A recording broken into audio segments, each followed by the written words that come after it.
Mary stumbled her way home well past 2 in the morning on Saturday. Her Friday evening had kicked off right after work, as she and a few friends decided to kick-start the weekend at their favorite bar. They indulged in more than a few drinks and danced the night away until the combination became overwhelming for Mary. Although she was glad she hadn't driven, she was aware that Darren would have been her assigned driver once more, making her endure his lectures on the way home. Over the past year or two, she had become accustomed to being out late. Mary thought of her husband's likely sleep state as she walked down the dim hallway, scarcely able to move one foot in front of the other. It wouldn't be beneath her to make enough noise to rouse him from his slumber. In fact, she relished the idea. With a drunken smirk still adorning her face, she acknowledged her growing bitterness. Ascending the stairs, she bypassed the guest room without a glance and continued her unsteady journey. By the time she reached the master bedroom, she was using the wall for support. Pushing the door open with her foot, she was surprised to find the bedside lamp illuminated, and even more surprised to discover the bed empty. "Where the hell is he?" her mind demanded, prompting her legs to move towards the bathroom instinctively. After a thorough search of the upstairs yielded no sign of him. She descended the stairs, her heart pounding. A faint glow emanated from the kitchen, leading her to believe he might have drifted off at the table while waiting for her. No such luck awaited her. Instead, she found the hood light above the stove left on, further fueling her frustration. "He's going to catch an earful when he finally shows up," she muttered angrily. As she scanned the clutter on the counter, she debated leaving it for the morning. But a glint of something shiny caught her eye. Driving a high-top chair closer, she slumped into it and examined the object she had picked up, Darren's wedding ring. The weight of it in her hand only intensified her growing unease. Beneath it lay a jumble of documents, her passport, what appeared to be a ticket of some sort, and a sealed envelope. Glancing at the time on her watch, 2:30, she contemplated waiting for Darren to return and provide some explanation. With a heavy sigh, she rested her head on her folded arms and succumbed to sleep within moments, the mystery of Darren's absence still looming over her. Mary couldn't recall how she ended up on the floor, but the impact jolted her awake, despite her intoxicated state. Rubbing her face groggily, she glanced at her watch, 5:45. Anger surged within her as she realized Darren had returned home and left her slumbering on the counter, determined to confront him. She stormed up the stairs, but once again found the bedroom empty upon arrival. This time she moved with purpose, swiftly descending the stairs and flipping on the overhead light in the kitchen, flooding the room with brightness. Confusion mingled with frustration as she swung open the door to the garage, only to find Darren's car still absent. Her gaze returned to the counter, where the pile of items remained untouched. Examining her passport, she noted the outdated photo, realizing she hadn't used it in years.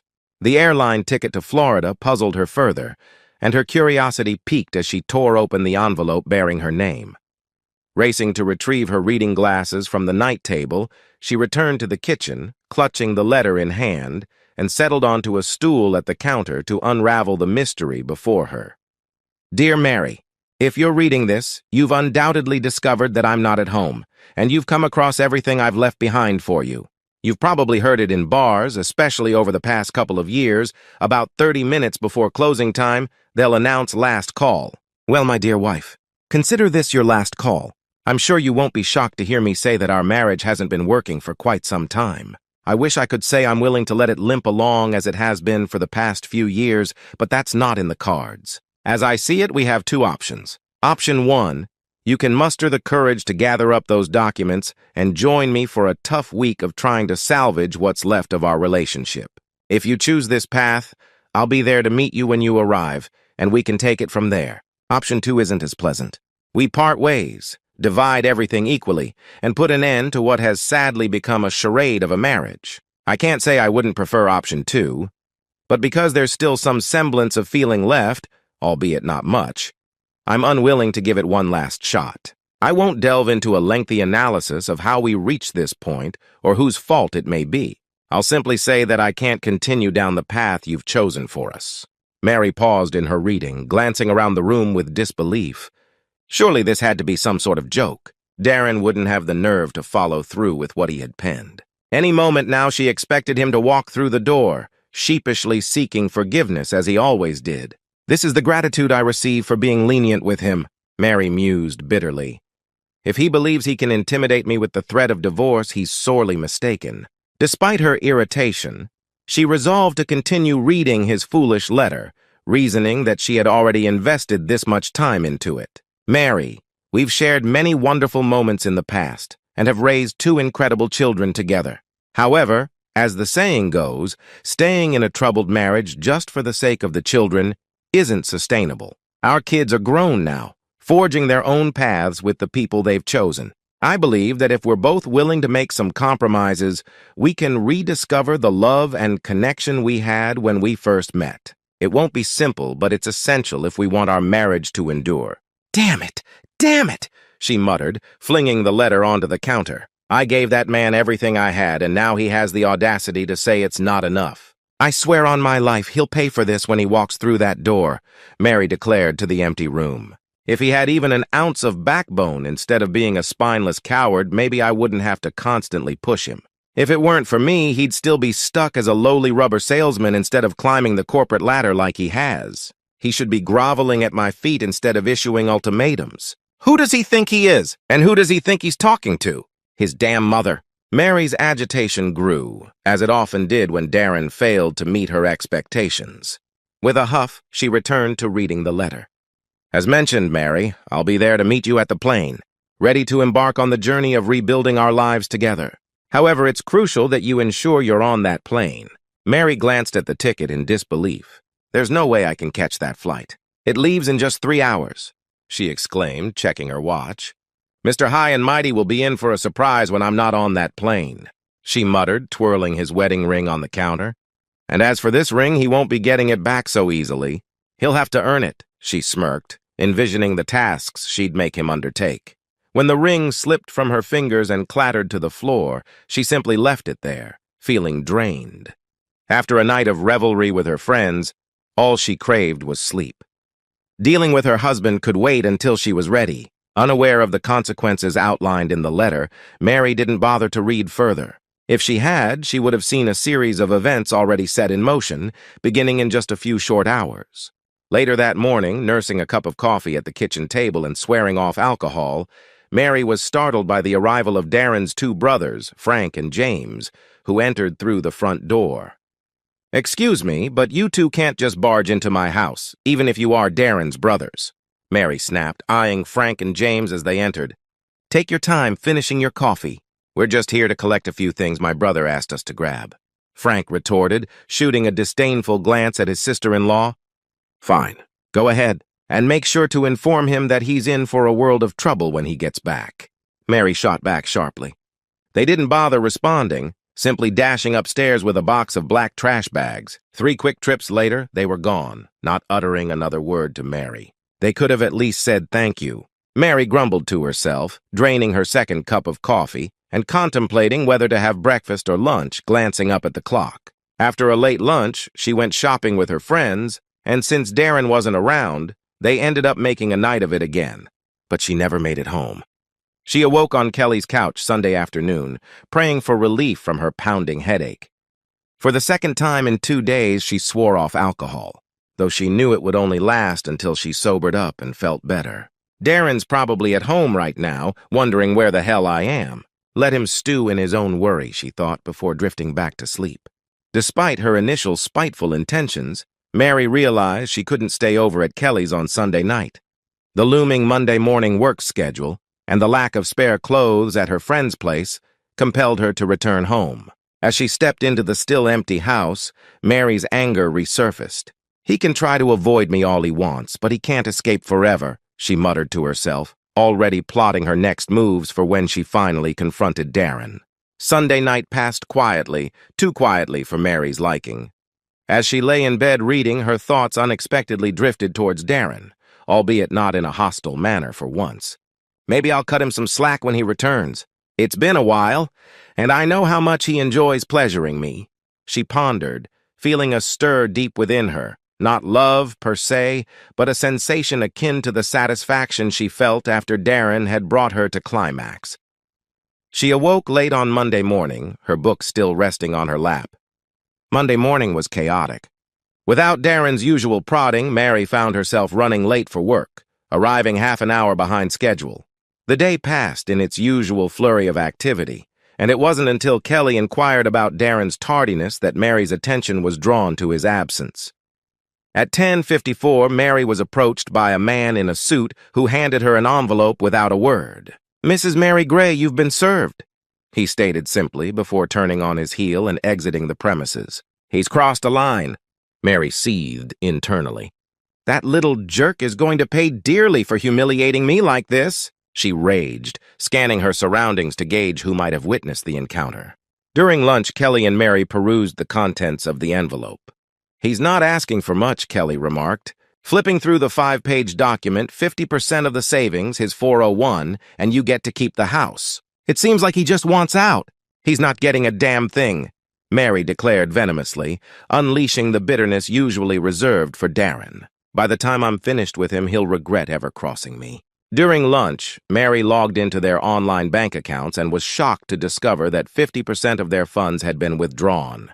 When she contacted the bank, they informed her that Darren had made the withdrawal, and they had no record of any additional accounts in his name. It was clear to Mary that he had taken the money and opened a new account elsewhere. On her way home from work, Mary stopped by another bank and opened a new account in her name only. Two can play this game, she thought, determined to protect herself. Arriving at her empty house, Mary poured herself a generous glass of wine and made her way to the kitchen.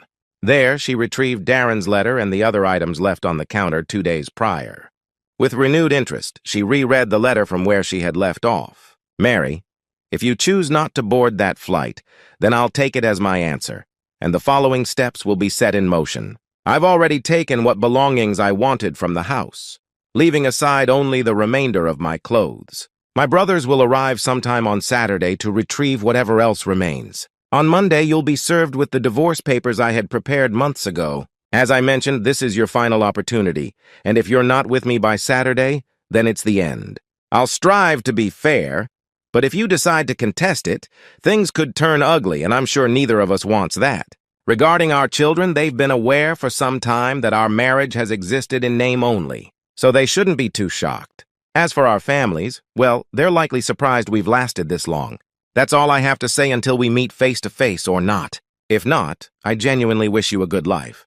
And despite everything, I harbor no ill will towards you, your husband, Darren." Mary's initial reaction to the airline ticket and accompanying documents was a resounding shit. On Sunday morning, thousands of miles away, Darren lounged in a chair, engrossed in the new gadget he had purchased the previous week. "I'm sorry," Peggy said, glancing at Darren. "Don't be. It's mostly my fault. If I hadn't given in to her all these years and stood my ground, maybe we wouldn't be in this mess now. Then again, who knows? At this point, I don't even care," Darren replied, scrolling through the iPad menu in search of the books he had downloaded earlier. "Did you really think she would come?" Peggy inquired. "No, but I promised my kids I'd give it one last shot," Darren admitted, his attention still fixed on the screen. "You're just happy we won't be needing both cabins anymore. Well, if you want, we can alternate cabins every night. That way, we'll always have a fresh bed to mess up," Peggy teased, pulling Darren close and planting a kiss on him, tinged with more than a hint of passion. Peggy had worked alongside Darren for the past decade, witnessing his gradual decline in happiness within his marriage. Her own husband had passed away 8 years prior, and Darren had become a source of comfort for her during her moments of frustration. He had been a supportive friend, offering reassurance that things would improve with time and extending an open ear whenever she needed to vent. He had become her confidant and sounding board. Yet Darren wasn't always gentle and agreeable. There were times when he had to give her a reality check. "Your husband may have passed away, but you're still alive. Randy wouldn't have wanted you to give up on life. Grieve for him, yes, but then move forward. You're young, attractive, and had a lot to offer," he had told her once. It felt like a lifetime ago. The card she had given him 3 years ago had only 2 words on it, "Thank you." It was left unsigned on his desk, but Darren knew exactly who it was from. 2 years ago, their roles were first. Peggy started listening to Darren's troubles and offering her advice when asked. There was never anything physical between them, although Peggy knew she would have jumped at the chance. They became close friends who relied more and more on each other. 9 months ago, Darren came into work on Monday fuming with anger. It was all about Mary, her complaints, her ingratitude, and he was done with her. Still, Peggy stood by, offering advice. But Mary's behavior crossed a line. It got so bad that Peggy was ready to take drastic action to ease Darren's suffering. Then out of nowhere, Darren made an unexpected offer. A 1-week paid vacation on the Carnival Glory. However, there was a catch. They'd have separate cabins. This cruise is my last attempt to salvage whatever's left of my marriage, although I'm almost certain Mary will let it slip through her fingers like everything else, Darren confessed to Peggy. Even if she decides to join me, I want you there on the ship, in the other cabin, to help me come to terms with the fact that it's over. Peggy smiled, expressing her eagerness to accompany him, and they made the arrangements together. At Southwest Airline Gate number 26, they waited together. When the pilot and crew finally disembarked, Darren felt a wave of relief. Without a second thought, he grabbed a shocked Peggy and kissed her. First lightly, and then with a passion he had harbored for years. "I've wanted to do that for years," he admitted, stealing another kiss before declaring they had a boat to catch. After checking into their respective rooms, they sat on deck, marveling at the offerings of the next 7 glorious days. Darren switched Peggy's dinner table reservation, and they opted out of booking any excursions. "Maybe on our next cruise," Peggy suggested with a smile. They spent the day exploring the ship, enjoying a delightful dinner and dancing the night away at the clubs. As it approached 1 a.m., they reluctantly addressed the sleeping arrangements. For the first night, they slept separately in their own cabins. "This is the last time I'll ever sleep alone," Darren declared to Peggy over breakfast. As he slid a promise ring onto her finger, he vowed to take it one day at a time until the divorce was finalized. Peggy felt like she was walking on air, her head in the clouds. When they finally spent the night together on Sunday, it exceeded all of Darren's expectations. He felt genuinely happy again. On the final day of the cruise, Peggy suggested they hide away in their cabin and relive the moments they had shared. Darren loved the idea. But reality beckoned. 2 people are expected back at work on Monday, and I doubt our bosses would understand, he reasoned. Peggy considered asking anyway, but Darren suggested another plan. "Why don't you let me move in with you?" Although tempted, Darren decided to reside, at least for the time being, with his brother Frank, while the divorce proceedings unfolded. Despite Mary's barrage of insults and threats, Darren remained unfazed, wearing his happiness like armor. The divorce was granted, and the 90-day waiting period until it became official commenced. Their children grew weary of their mother's constant tirades, suggesting that if she had treated Darren like a loving husband instead of a doormat, they might still be married. Mary's response was to cut off communication with both of them for a month. With just 10 days left before their divorce was finalized, Mary spotted the engagement announcement in the newspaper and promptly fired off a scathing email to Darren. The day after his divorce was official, Darren and Peggy exchanged vows in an intimate ceremony, attended by a select few, including his children, parents, Peggy's sister, and her parents. Darren discovered that he was getting happy every day. A month later, Mary was sitting at the bar by herself with her remaining pals. The bartender signaled last call by ringing the bell at 1:30 in the morning. "If only," Mary whispered to herself, her voice tinged with melancholy.